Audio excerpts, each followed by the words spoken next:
Your phone buzzes, you check it before you even decide to. Your hand moves first. The brain catches up a half second later. You tell yourself it's the message. It's not. The real reason is far stranger, and it has nothing to do with the screen in your hand. It started 2 million years ago on a dry stretch of grassland in East Africa. No phones, no notifications, just a body that had to know every few seconds whether the rustle in the grass was wind or teeth. That body is still yours. You just renamed the grass a lock screen. Think about what your ancestors actually needed to survive. Not comfort, not certainty, information. A constant, low-grade stream of it. Where is the food? Where is the danger? Who is angry at whom in the group tonight? The humans who stopped checking, even for a moment, didn't get a peaceful afternoon. They got eaten or excluded, and either one ended their line. So evolution did something simple. It made checking feel good. Not the answer, the checking itself. This is where the strangeness begins. You'd think your brain rewards you for finding something. A predator spotted and avoided. A friend's reaction confirmed.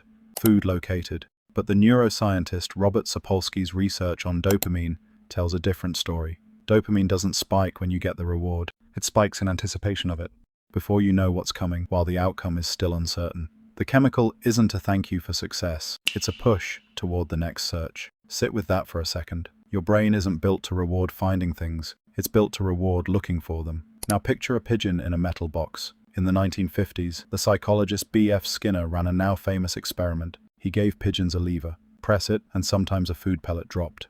Not every time. Not on a schedule. Randomly. The pigeons that got food on a fixed, predictable schedule pecked occasionally, calmly, like someone checking the mailbox at noon because that's when the mail comes. But the pigeons on the random schedule pecked obsessively, frantically. They couldn't stop because they could never be sure the next peck wasn't the one that paid off. Your phone is that lever. Every time you unlock it, you don't know what's behind the glass. Maybe nothing. Maybe something that matters. Your ancestors faced the exact same uncertainty in the grass, and their brains learned the exact same lesson. Unpredictable reward isn't just compelling. It's the most compelling pattern your nervous system has ever encountered. But there's a second ancient circuit running underneath the first one, and it's older still. It's not about food, it's about people. For most of human history, your survival didn't depend on your strength or your speed. It depended on your standing inside a group of roughly 150 other people, a number the anthropologist Robin Dunbar identified as the rough ceiling of a human's stable social circle, shaped by the size of our brains. Inside that group, gossip wasn't a vice. It was infrastructure. Who could you trust? Who broke a promise? Who was quietly building an alliance against you while smiling to your face? Missing that information wasn't embarrassing. It was lethal. A person cut out of the group in deep prehistory often didn't survive the next hard winter alone. So your brain built a second alarm, separate from hunger, separate from fear of predators, a social vigilance alarm, and it is loud. It does not care that the group checking in on you now is a notification from an app, or a stranger's comment, or a message from someone you haven't spoken to in years.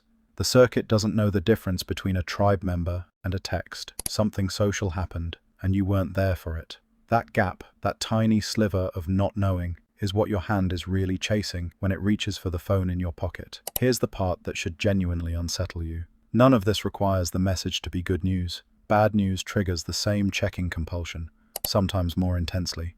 Why would that be useful? Because for almost all of human history, bad news was actionable, a threat you could prepare for, a betrayal you could respond to. Ignorance was never neutral. It was the most dangerous state a person could be in. So your brain doesn't ask, will this make me happy? It asks, do I know what's happening? And not knowing, for a creature built on the savanna, has always felt like danger. Think about what a modern phone actually is. Stripped down to its mechanics, it is a device that delivers unpredictable rewards, a random schedule, tied directly into your social vigilance system, available every single second of every single day. Your ancestors checked the grass a few dozen times an hour, at most, limited by how much grass there was to check. You check a feed that refreshes infinitely, built by people who studied Skinner's pigeons very closely and designed every interface to mimic that lever. This is why willpower fails here in a way it doesn't fail elsewhere. You're not fighting a bad habit. You're fighting a system that kept your ancestors alive for 2 million years, now aimed at a device with no bottom and no end.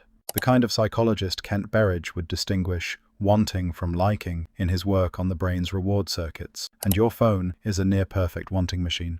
You don't actually enjoy most of what you find when you check it. You just can't stop wanting to look. So what do you do with a brain like this?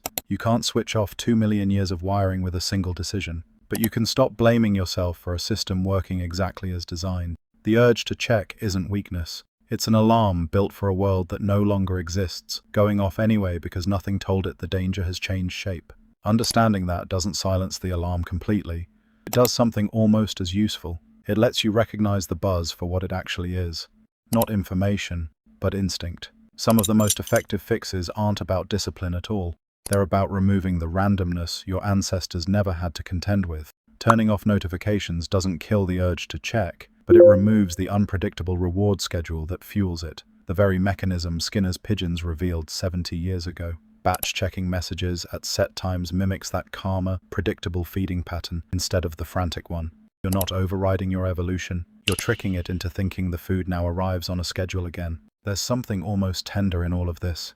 If you let yourself see it that way, the part of you that can't stop glancing at a glowing rectangle is the same part of you that once kept watch over a fire through the night, listening for movement in the dark, refusing to let the people around you go unprotected. It wasn't built to fail you. It was built to keep you alive in a place where not knowing could kill you. It just hasn't caught up to the fact that the grass stopped rustling a long time ago. Tonight, phone will buzz again. Your hand will move before you decide anything. And for a half second, before your thinking mind catches up, you won't be a person checking a notification at all. You'll be exactly what you've always been, standing at the edge of the grass, listening for the thing that might be coming.